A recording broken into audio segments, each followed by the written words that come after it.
This is red clover, or by its Latin name, Trifolium Pratense.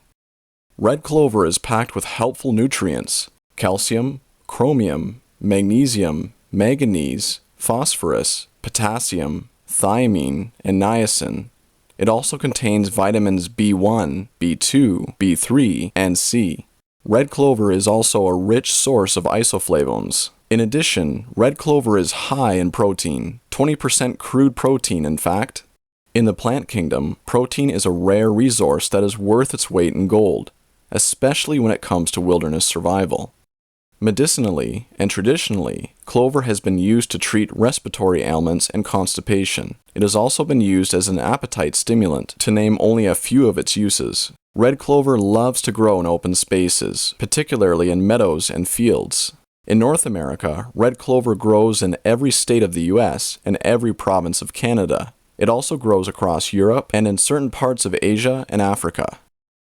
Both red and white clover plants are quite easy to identify and share several similarities with each other. They are also both edible. However, for this episode, I will be focusing specifically on red clover. Red clover has a very distinct reddish flower head, which is made up of a cluster of tubular-shaped flowers. They generally flower from late spring all the way until the first frosts of winter. Below the base of each flower, 1 or 2 sets of leaves in threes can also be found. These are known as compound leaves.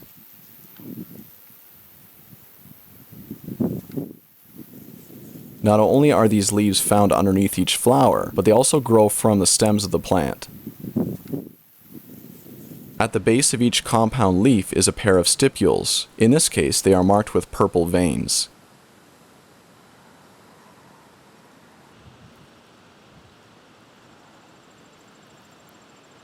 Red clover leaves generally grow in groups of 3. This is why clover is sometimes referred to as 3-leaf clover.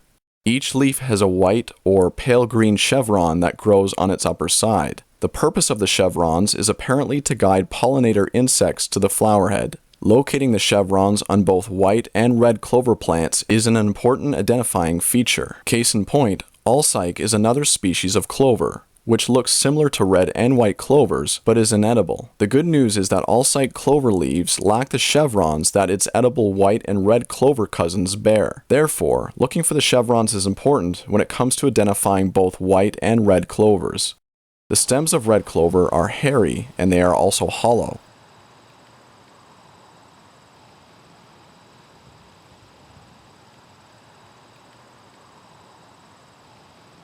Red clover tends to sprawl along the ground, but they can also be found standing erect.